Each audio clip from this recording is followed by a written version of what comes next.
네, 안녕하세요. 중고등부 친구들. 네, 세례교육 2주차 시작하도록 하겠습니다. 네, 시작하기 전에 먼저 기도하고 시작하도록 할게요. 기도합시다.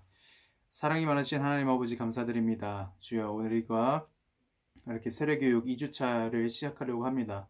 아버지께서 이 세례교육을 받을 때에 이 세례교육 이 문답지를 우리가 서로 질문을 듣고 대답할 때에 그 모든 대답들이 우리 머릿속에 잘 들어와서 그것이 우리의 신앙적인 지식이 되고 그 지식이 또한 믿음으로 발전하여서 우리가 하나님을 믿을 때에 더욱더 건강하게 그렇게 건강한 신앙생활을 할 수 있는 그런 발판이 될 수 있도록 그런 토대가 될 수 있도록 주께서 인도하여 주옵소서. 감사드립니다. 예수 그리스도의 이름으로 기도드렸습니다. 아멘. 오늘은 전사님 집에 아무도 없어가지고 지금 강아지가 전사님한테 꼭 붙어있네요. 네, 어떻게 뭐 뗄래야 뗄 수가 없어가지고 네, 오늘은 어쩔 수 없이 강아지와 함께 세례 교육을 진행하도록 하겠습니다. 네, 오늘도 여전히 이 세례 문답서를 가지고 교육을 진행할게요. 네, 오늘의 범위는 제5장 예수님의 사역과 구원의 완성부터 제8장 인류 역사의 종말과 그리스도의 재림까지 한번 진행해 보도록 하겠습니다.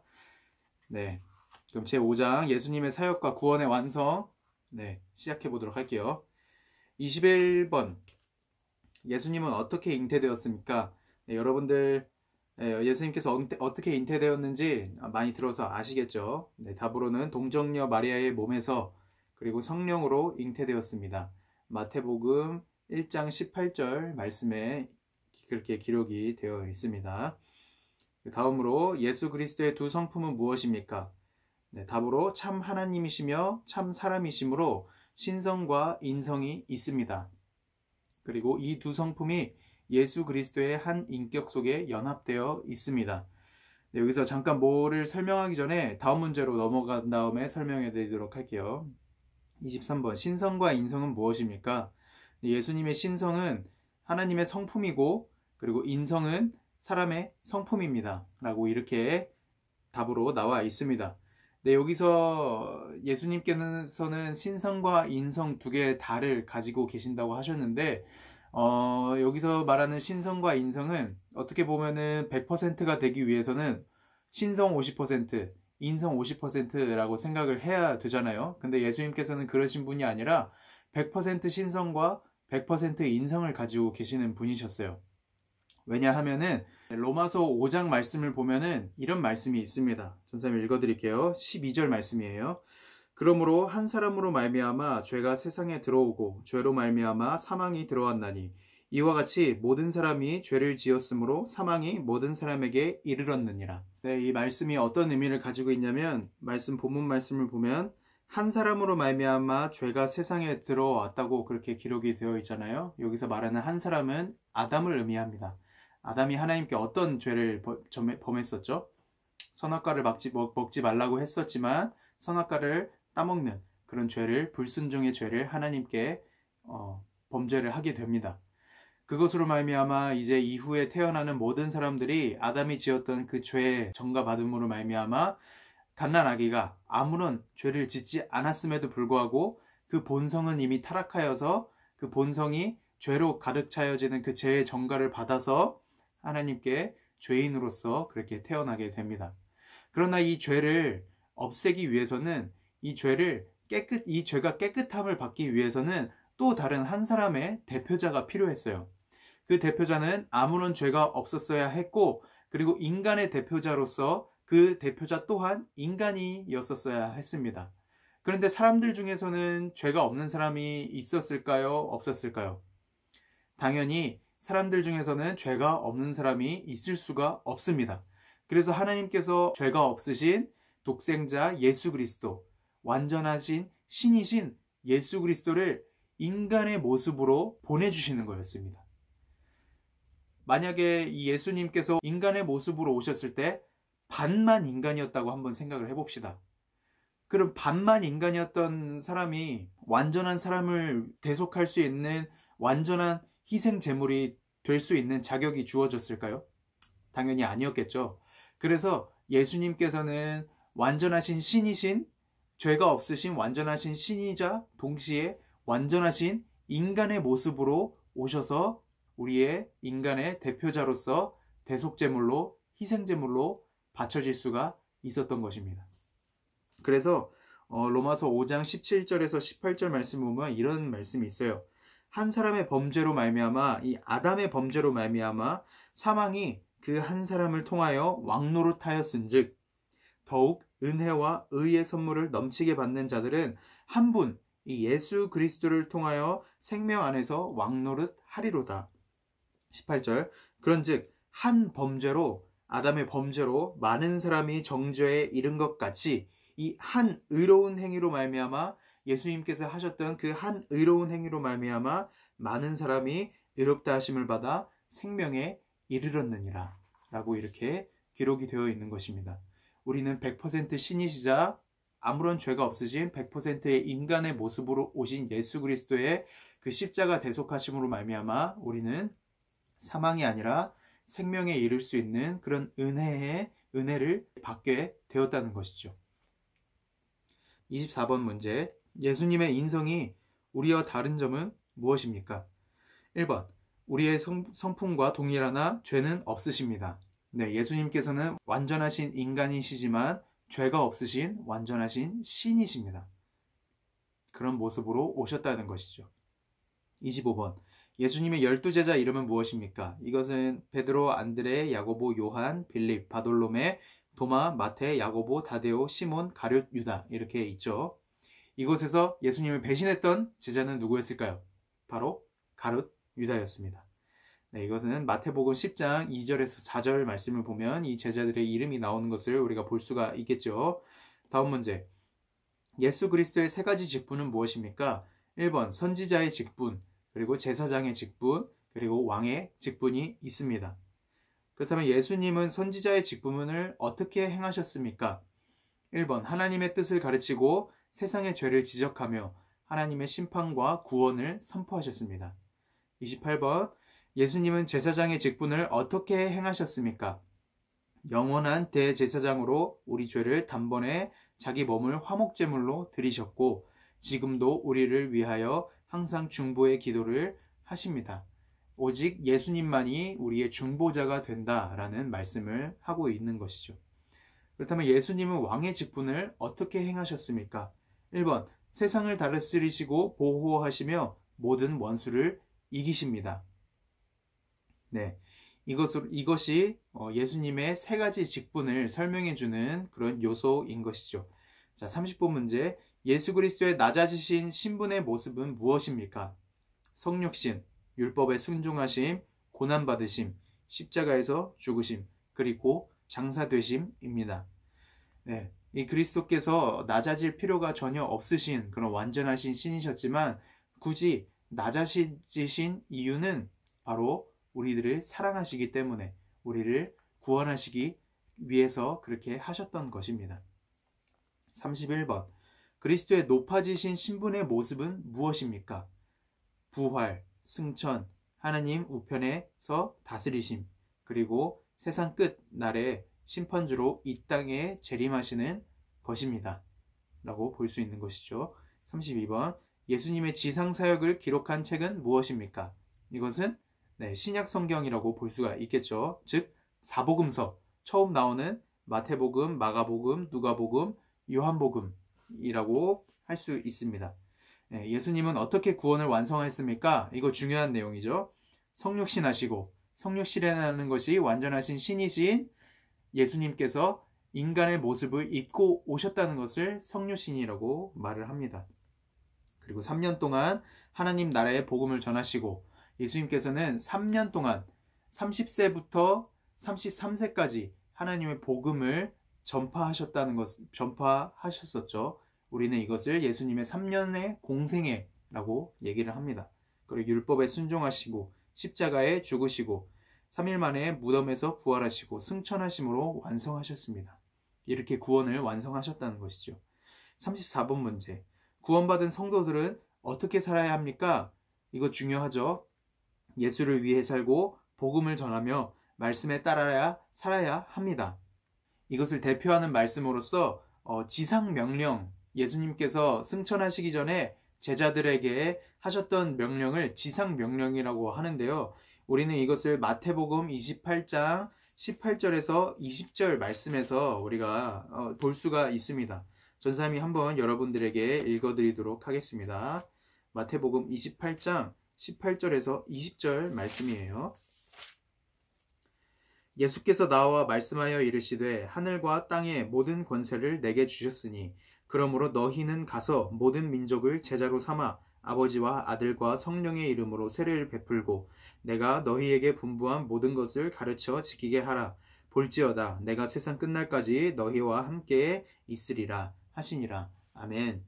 예수님께서 하셨던 이 명령이 있었기 때문에 우리 예수 그리스도를 믿는 그리스도인들은 예수님을 위해서 사는 것뿐만이 아니라 그 예수님께서 우리 사람들을 위해서 행하셨던 모든 일들, 즉 복음을 전파해야 하는 사명을 가지고 있다는 것입니다.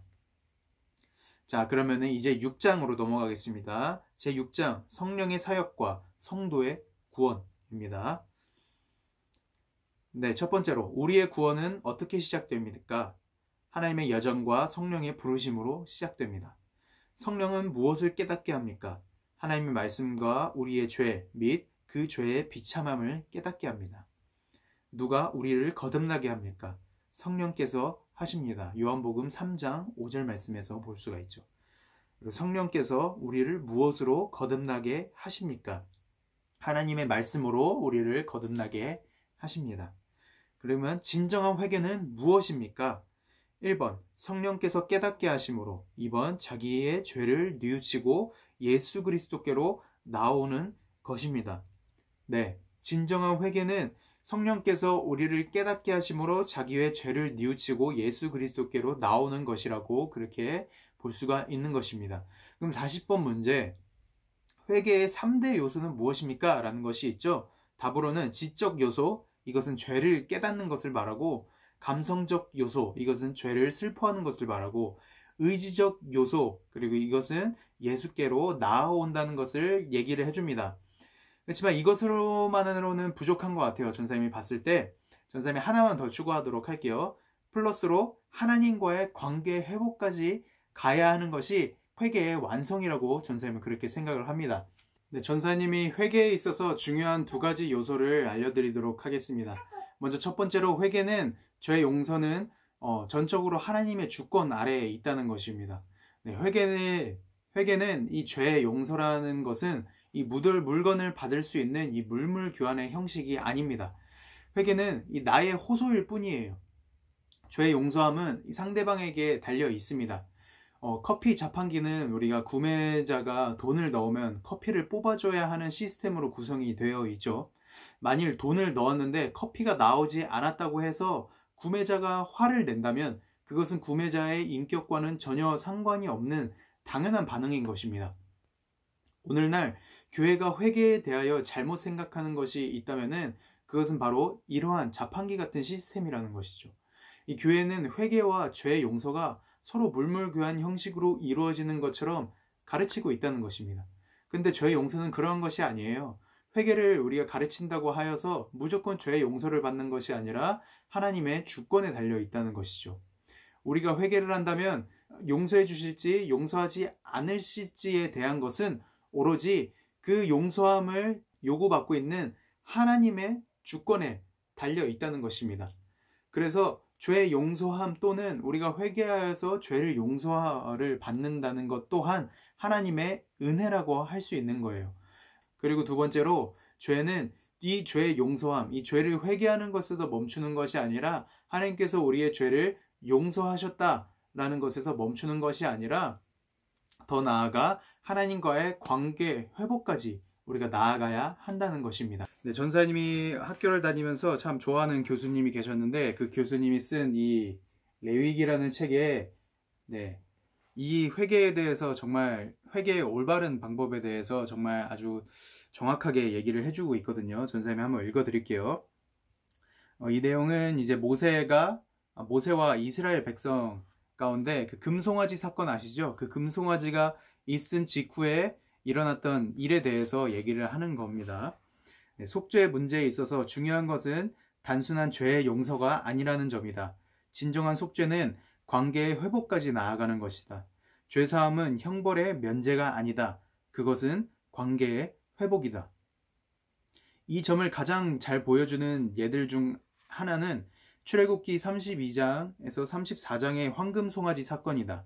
우상 숭배를 한 이스라엘을 하나님은 원래 진멸하시고자 했으나 모세의 중보 기도를 들으셔서 진멸을 멈추셨다. 역사 비평학자들은 이것으로 우상 숭배 죄에 대한 하나님의 용서가 주어졌는데 왜 모세가 다시 거듭해서 기도를 하고 있는지 이해가 되지 않는다고 그렇게 얘기를 했다고 합니다. 그러나 이제 속죄란 것이 형벌의 면제가 아니라 관계의 회복이라는 점을 알고 나면 이 모세의 마음을 이해할 수가 있다고 이렇게 적어 놓았네요. 황금 소가지 사건이 발생한 시점은 그 앞에 출애굽기 25에서 31장에서 하나님께서 성막 건설을 명령하신 직후였다고 합니다. 원래 하나님은 성막이라는 구조물을 통해서 이스라엘 한가운데 좌정하시고 그들과 함께 하시고 싶으셨습니다. 그런데 황금 송아지 사건이 터진 것이죠. 하나님께서는 그렇게 하길 원하셨는데 이스라엘 백성들은 그렇지 않고 우상을 숭배하는, 하나님을 배신하는 그런 황금 송아지를 숭배하는 일을 저질렀던 것이죠. 모세는 단순히 이스라엘이 마땅히 당해야 할 멸절을 당하지 않은 것만으로는 이스라엘이 진정으로 용서받은 것이라고 생각하지 않았다고 합니다. 하나님은 이스라엘의 멸절에 대한 결정을 취소하신 후에도 계속 너희를 적과 꿀이 흐르는 땅에 이르게 하려니와 나는 너희와 함께 올라가지 아니하리니 너희는 목이 곧은 백성인 줄 내가 길에서 너희를 진멸할까 염려함이니라고 하셨던 것입니다.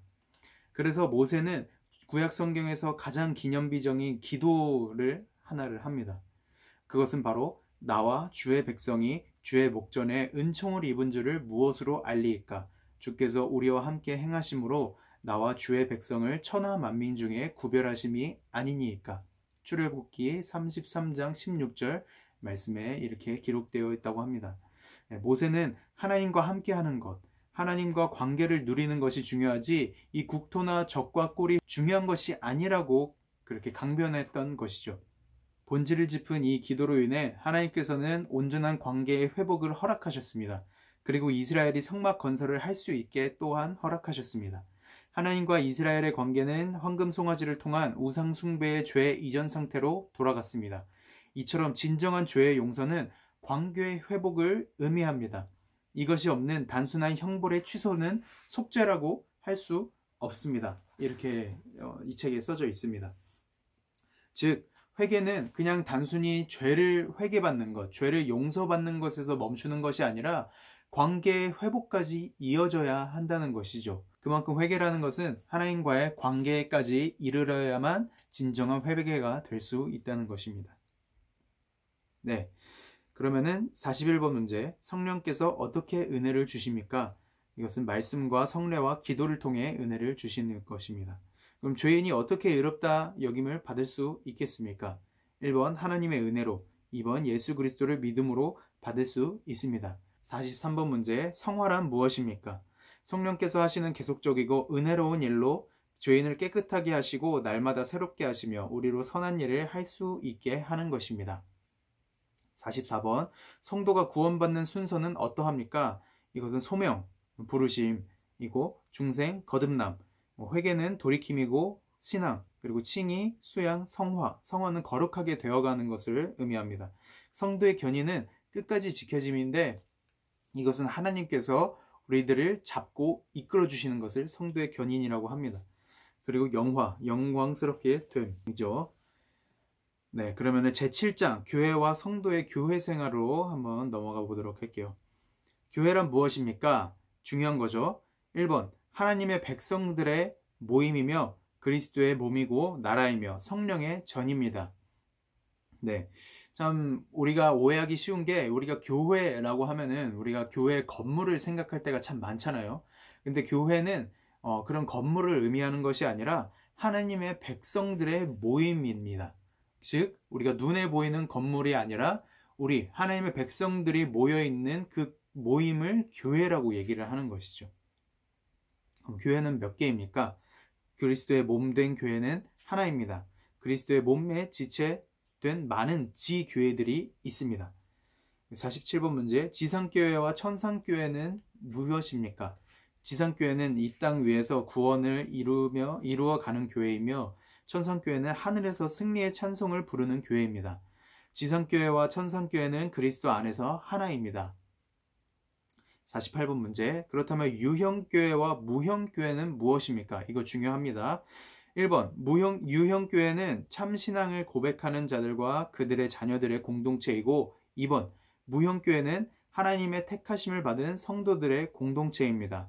이것은 즉 유형교회는 우리의 눈으로 보이는 그 교회 건물을 이야기하는 것이 유형교회입니다. 그 하나님을 참신앙을 갖고 하나님의 살아계심과 하나님을 고백하는 자들이 모이는 그 장소를 유형교회라고 얘기를 하는 것이고, 무형교회는 하나님의 택하심을 받은 성도들의 공동체를 이야기하는 것입니다. 건물이 아니라 그리스도인들 한 사람 한 사람들을 보고 무형교회라고 얘기를 하는 것이죠. 49번. 교회의 외적 특징 3가지는 무엇입니까? 1번 말씀의 바른 전파와 성령의 바른 집행과 권징의 바른 시행이 있습니다. 그래서 권징의 바른 시행이 좀 중요할 텐데요. 여러분들이 생각하지 못했던 그런 외적 특징을 우리 교회가 가지고 있습니다. 여러분들, 교회는 사람들을 벌하거나 그런 데라고 생각하지 않을 때가 참 많잖아요. 그런데 그렇지 않다는 거죠. 우리 고린도전서 5장 1절에서 5절 말씀을 한번 봐볼까요? 고린도전서 5장 1절에서 5절 말씀인데요. 선생님 한번 읽어드리겠습니다. 고린도전서 5장 1절에서 5절 말씀. 너희 중에 심지어 음행이 있다 함을 들으니 그런 음행은 이방인 중에서도 없는 것이라. 누가 그 아버지의 아내를 취하였다 하는도다. 그리하고도 너희가 오히려 교만하여져서 어찌하여 통한이 여기지 아니하고 그 일 행한 자를 너희 중에서 쫓아내지 아니하였느냐. 내가 실로 몸으로는 떠나 있으나 영으로는 함께 있어서 거기 있는 것 같이 이런 일 행한 자를 이미 판단하였노라. 주 예수의 이름으로 너희가 내 영과 함께 모여서 우리 주 예수의 능력으로 이런 자를 사탄에게 내주었으니 이는 육신은 멸하고 영은 주 예수의 날에 구원을 받게 하려 함이라. 아멘. 네, 교회는 사람을 벌하는 그런 권징 또한 가지고 있는 것입니다. 50번 문제. 그렇다면 교회는 왜 권징을 시행해야 합니까? 교회의 거룩성을 유지하고 향상시키기 위해서 그렇게 하는 것입니다. 예수님은 교회와 어떤 관계가 있습니까? 답으로 예수님은 교회의 머리가 되시고 예수님께서 우리의 교회의 머리가 되어 주십니다. 그 모든 권위의 근원이 되시며 말씀과 성령으로 교회를 다스리시는 주님이 되십니다. 52번 문제. 교회의 3대 영적 권세는 무엇입니까? 첫 번째로 교훈권이 있습니다. 이것은 즉 진리를 지키고 계승하는 권세를 가지고 있는 것이죠. 이 두 번째로 치리권이 있습니다. 즉 교회의 모든 일을 질서 있고 바르게 하는 권세를 가지고 있습니다. 그리고 마지막으로 세 번째는 봉사권이 있습니다. 즉 가난한 자와 병든 자를 돌아보는 권세를 말하고 있는 것이죠. 53번. 장로의 정치란 무엇입니까? 주권이 그리스도께 있는 섬기는 정치로서 지교회 교인들이 장로를 선택하여 당회를 조직하고 그 당회로 치리권을 행사하는 주권이 교인들에게 있는 민주적인 정치입니다. 54번. 장로의 정치의 제도에는 어떤 것들이 있습니까? 지교회의 당회와 노회와 대회와 총회입니다. 55번. 우리 교회는 어떤 교단과 노회에 소속되어 있습니까? 네, 우리 노원교회는 대한예수교 장로회 교단과 그리고 서울 한동노회에 속하여 있습니다. 56번. 우리 교회의 조직은 무엇입니까? 공동의회와 당회와 재직회입니다. 그리고 57번. 우리 교회 담임 목사님의 이름은 무엇이며 교회 내에서 그의 역할은 무엇입니까? 이거 중요합니다. 우리 교회 담임 목사님의 성함은 손진수 목사님이며 교회를 대표하여 목회하며 공동의회, 당회와 재직회를 인도합니다. 58번. 58번부터 이제 66번까지의 질문은 굉장히 중요한 것이니까요. 여러분들 잘 따라와 줬으면 좋겠습니다. 읽어드릴게요. 주일에 금할 일과 힘써야 할 일은 무엇입니까? 중요하죠. 일상적인 생업이나 상거래의 일, 세속적인 쾌락이나 세상의 염려와 속된 말은 삼가고 예배와 전도, 성경 연구와 기도, 환자 위문 등 생명을 살리는 일과 신앙서적 읽기 등은 힘써야 할 일입니다. 네, 주일에 금할 일은 바로 우리가 상업적인 일, 그런 거래를 우리가 그런 세속적인 일, 교회와 연관되지 않은 그런 일들을 우리가 최대한 우리가 절제하고 금하는 일이 중요합니다. 교회는 왜냐하면 주일은 하나님께서 거룩하게 구별하신 날이고 그 주일을 통하여 우리가 그 주일에 하나님께서 허락하신 그 쉼을 통하여 우리가 일주일 동안 살아가면서 우리가 이렇게 살아갈 수 있었던 이유, 우리를 지금까지 인도하신 분, 우리를 지금까지 사랑하시는 분이 하나님이시라는 사실을 다시 한 번 더 상기시키며 그것에 감사하며 하나님께 예배드리는 그런 거룩한 날로 구별이 되었기 때문에 주일을 성수하는 것, 그리고 주일을 거룩하게 지키는 것이 너무나도 중요합니다. 그 예배 시간 전에 우리는 누구를 위해서 기도를 해야 합니까? 자신과 타인을 위해 기도하되 특히 말씀을 전할 목사를 위해 기도하며 예배를 준비해야 합니다. 60번. 예배 시간에 취할 태도는 무엇입니까? 이것도 중요하죠. 잡담 또는 혹은 산만한 태도를 피하고 단정한 태도로 예배에 집중해야 합니다. 왜냐하면 예배는 하나님께 올려드리는 것이기 때문에 이렇게 해야 한다는 것이죠. 61번. 예배 시간에 드리는 공기도의 내용은 무엇입니까? 1번. 하나님께 영광드림, 하나님의 은혜에 감사함, 참된 회개, 하나님의 은혜와 복을 간구함, 가정, 교회, 국가, 세계를 위해 기도함, 예수님의 이름으로 기도를 마침. 62번. 교회는 물질을 어떻게 사용해야 합니까? 모든 물질은 주님께 받은 것이므로 주님의 선한 일에 아름답게 사용해야 합니다. 그렇다면 교회는 어떻게 경제적으로 협조해야 합니까? 교회의 모든 재정과 사업에 성실껏 협조해야 합니다. 헌금은 어떻게 드려야 합니까? 11조와 감사 헌금을 기준으로 몸과 마음과 정성을 다해 감사함으로 드려야 합니다.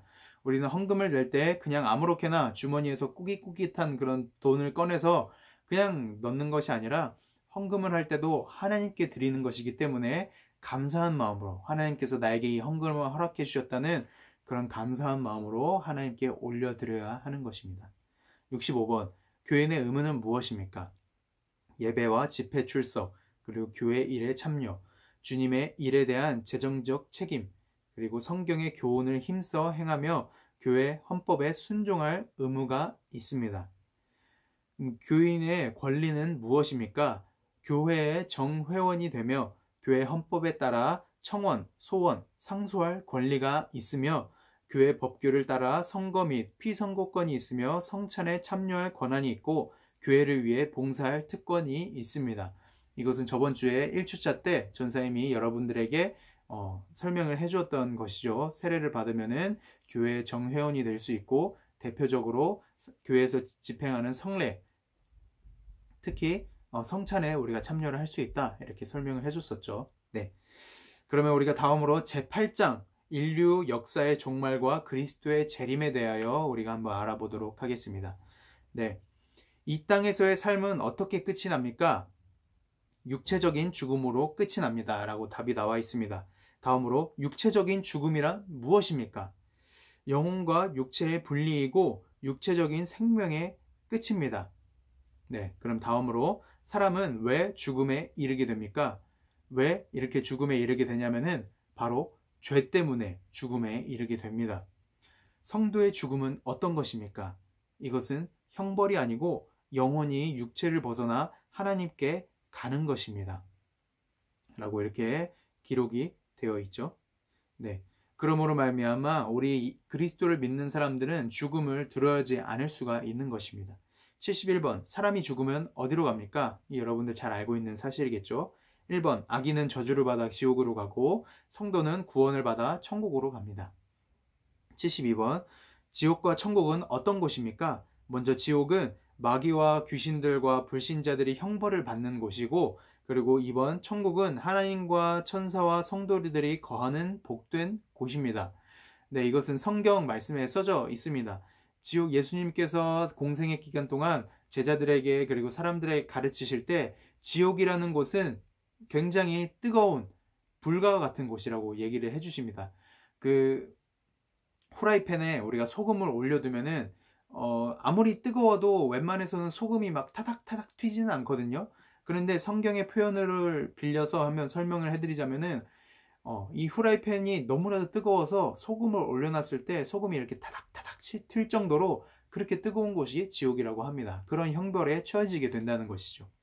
반면에 천국은 하나님으로 말미암아 천사와 성도들이 거하는 그런 복된 곳이라는 사실을 가르쳐주고 있습니다. 73번. 한 번 죽은 육체는 어떻게 됩니까? 흙으로 돌아갑니다. 그러나 예수 그리스도의 재림 시 영혼과 다시 결합합니다. 네, 우리가 좀 오해하고 있는 사실이 있는데 그것이 무엇이냐면은 우리가 죽었을 때, 우리가 천국으로 올라갈 때 우리가 바로 육체의 모습을 가지고 올라간다고 생각을 하는데 그런 것이 아니라 성경에서는 예수 그리스도께서 재림하셨을 때 그 날에 모든 성도들이, 모든 택함을 받은 성도들이, 모든 사람들이 다시 한 번 더 육체를 입고 일어나 예수 그리스도를 찬양하고 종려 가지나무를 들고 호산나 예수 그리스도를 찬양하는 모습을 그렇게 그려주고 있습니다. 그래서 마지막 날에 우리가 육체를 입고 부활을 하게 된다는 것이죠. 예수님께서 재림하셨을 때. 3번 다시 한번.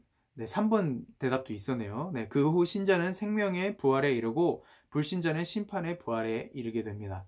마지막 날에 예수님께서 심판주로 오셨을 때 신자들은 우리가 생명의 부활에 이르고 불신자들은 심판을 받아 지옥 형벌에 처해지게 된다는 것이죠. 74번. 인류 역사의 종말은 언제 옵니까? 이것은 여러분들 정말 잘 알고 있는 사실이죠. 그리스도의 재림이 있는 때입니다. 그렇다면 재림 전에 무슨 사건들이 있겠습니까? 이것은 성경 말씀에 다 기록이 되어 있는 것입니다. 첫 번째로 전 세계에 복음이 전파되고, 그리고 두 번째로 이스라엘이 회심을 하게 되고 회개를 하게 돌아오게 된다는 거죠. 3번으로 큰 배도와 큰 재난이 있을 것이고, 4번 적 그리스도의 출현, 예수님을 대적하는 자들이 출현한다는 것이고, 그리고 5번으로 표적과 기사, 즉 전쟁, 기근, 지진, 하늘의 징조 등이 있습니다. 76번. 그리스도는 언제 재림하십니까? 그 날과 그 시는 아무도 알 수 없으나 오직 하나님밖에 모르신다는 거죠. 하나님이 정하신 때에 반드시 오시며 그 날이 가까워 옵니다. 그 날을 향해서 우리가 다가가고 있다는 것이죠. 하나님께서는 세상을 창조하셨지만 동시에 세상의 끝을 정해두셨습니다. 그 끝은 하나님만이 알고 계시며 세상을 창조하신 하나님께서 끝이 있다고 하시니까 분명히 이 세상은 그 끝을 향해 가고 있다는 것을 우리가 알 수가 있겠죠. 우리는 그 사실을 항상 믿고 하나님께서 행하신 일, 하나님께서 말씀하신 그 말씀을 우리가 귀 기울여 들으며 우리가 그 말씀에 순종하면서 살아가야 해야 한다는 것이 우리의 삶에 있어서 가장 중요한 것입니다. 77번. 그리스도는 어떤 모습으로 재림을 하십니까? 답으로 육체적으로 우리가 눈으로 볼 수 있게, 그리고 영광 중에 재림을 하십니다. 그리스도께서 재림하시는 목적은 무엇입니까? 이거 중요하죠. 그리스도께서 재림하시는 목적은 신자에게는 영원한 상을, 그리고 불신자에게는 영원한 벌을 주시기 위함입니다. 심판을 하시기 위해서 다시 이 세상에 재림을 하시게 된다는 것이죠. 그 재림을 하실 때는 우리와 같은 육체를 입으시고 우리가 육적의 눈으로, 우리가 눈으로 볼 수 있게 임하신다는 것입니다. 하늘의 문이 열리고 천사들의 나팔을 불면서 예수 그리스도께서 구름을 타고 이 땅 가운데 다시 재림을 하신다는 것이죠.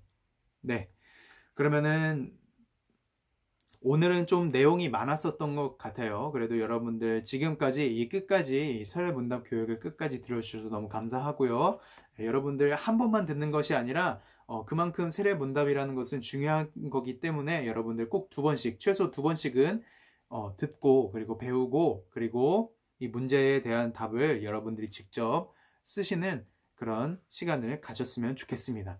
네, 그럼 오늘은 여기까지 하도록 하겠습니다. 수고하셨습니다.